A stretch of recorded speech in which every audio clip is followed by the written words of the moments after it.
Gimana jerak-jeruknya tadi? Keren kan? Oh iya, kalian tahu nggak?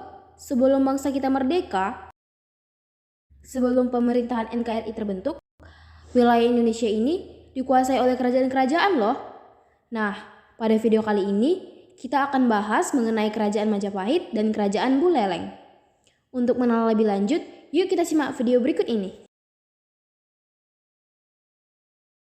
Majapahit merupakan kemaharajaan yang berpusat di Jawa Timur, Mojokerto, Indonesia. Majapahit berdiri pada tahun 1293 sampai 1527 Masehi.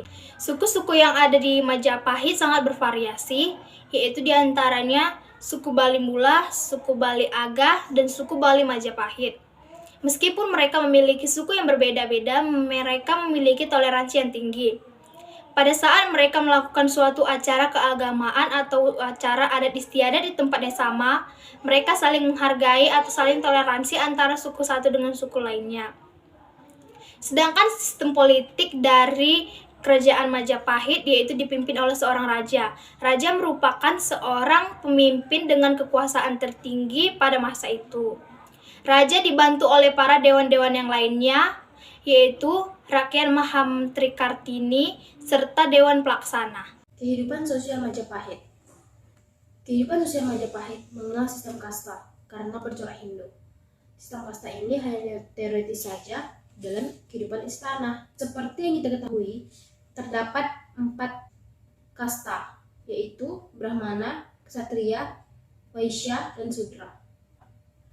Di Majapahit terdapat golongan lain selain 4 kasta ini, yaitu Cendala, Melca, dan Tuca. Golongan ini merupakan orang-orang terbawah dalam kehidupan sosial Majapahit. Dalam aspek sosial Majapahit juga terdapat pembedaan antara kedudukan wanita yang lebih rendah daripada kedudukan pria. Ini terlihat karena kewajiban wanita yang hanya boleh melayani suami dan tidak boleh ikut campur urusan apapun.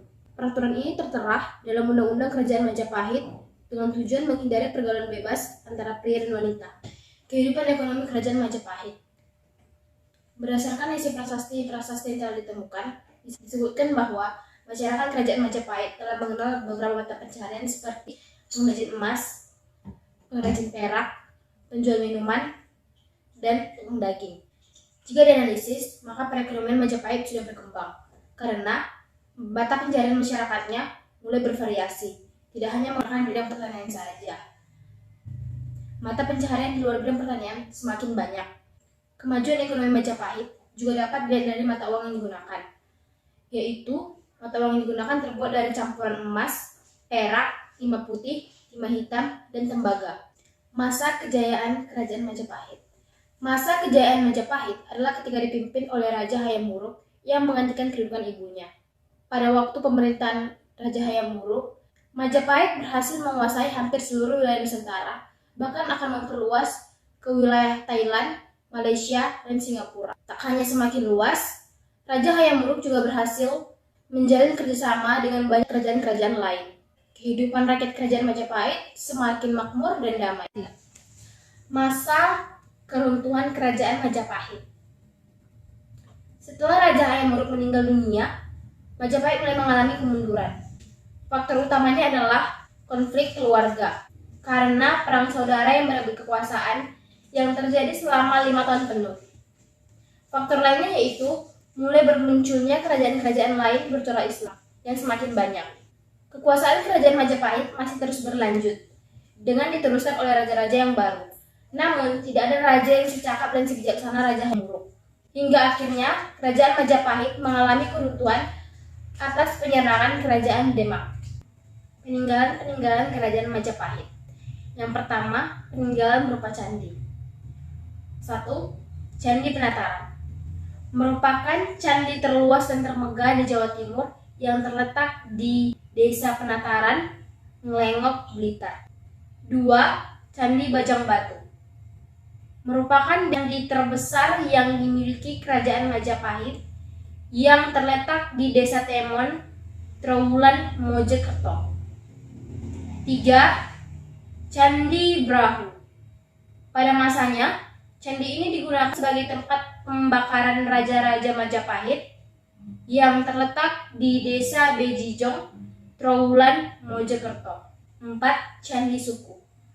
Candi ini terletak di Desa Berjo, Ngargoyoso, Karanganyar. Yang kedua, peninggalan berupa prasasti.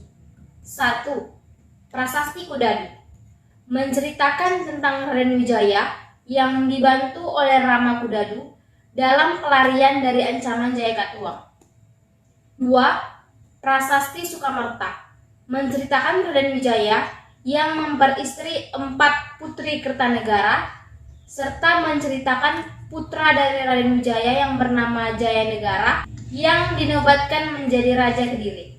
3. Prasasti Prapanca Sapura, menceritakan kehidupan dari putra Ratu Tribuwana Tunggadewi yaitu Hayam Wuruk.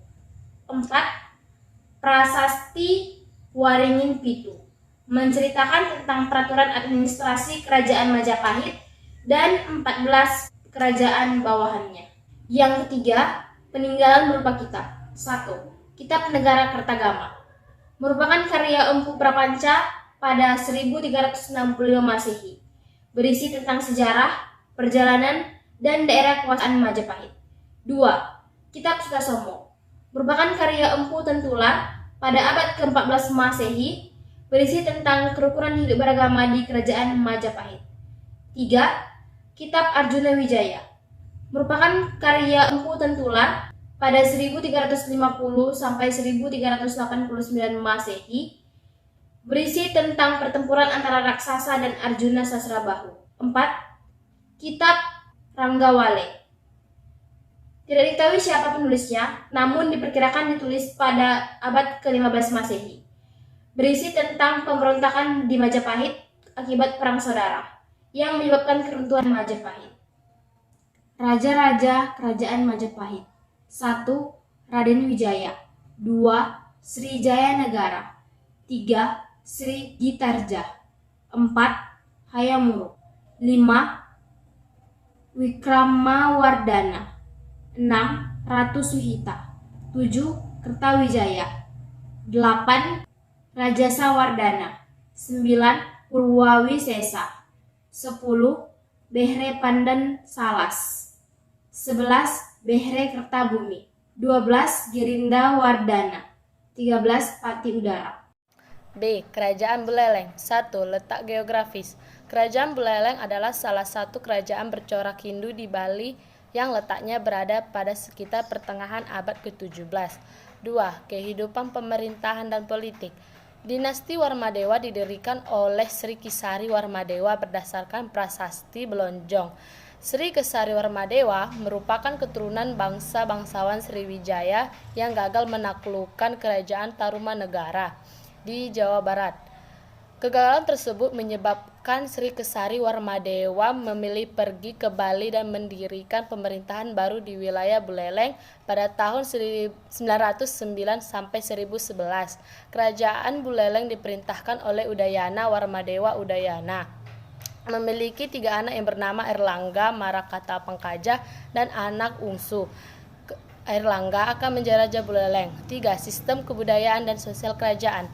Menurut berita Cina, di sebelah timur kerajaan Kalingga ada beberapa daerah poli atau 2 pantai yang dapat disamakan dengan Bali. Adat istiadat dua pantai ini memiliki kebiasaan yang sama dengan masyarakat Kalingga, yaitu apabila ada orang meninggal akan diberi sepotong emas ke dalam mulutnya dan diberi bau-bauan wangi. Ini menandakan Bali sudah berkembang. Kehidupan sosial budaya di Kerajaan Buleleng. Sebagian besar penduduk yang tinggal di Wanua bermata pencaharian sebagai petani. Sebiak Wanua dipimpin oleh seorang tetua yang dianggap dan mampu mengayomi masyarakatnya. Pada masa pemerintahan anak Ungsu, masyarakat Buleleng dibagi menjadi 2 kelompok besar, yaitu golongan caturwarna dan golongan luar kasta atau Jaba. Pembagian ini berdasarkan kepercayaan Hindu yang dianut oleh masyarakat Bali. Raja Anak Ungsu juga mengenalkan sistem penamaan bagi anak pertama, kedua, ketiga, dan keempat dengan penamaan sebagai berikut. Anak pertama dinamakan sebagai Wayan yang berasal dari kata wayahan yang artinya tua. Anak kedua dinamakan Made yang berasal dari kata Madia yang artinya tengah. Anak ketiga dinamakan sebagai Nyoman yang berasal dari kata nom yang artinya itu muda. Anak keempat dinamakan sebagai Ketut yang berasal dari kata tut yang artinya itu belakang. Kehidupan ekonomi di Kerajaan Buleleng. Kegiatan ekonomi masyarakat Buleleng ini bertumpu pada sektor pertanian. Keterangan kehidupan ekonomi masyarakat Buleleng ini dapat dipelajari dari prasasti Bulian.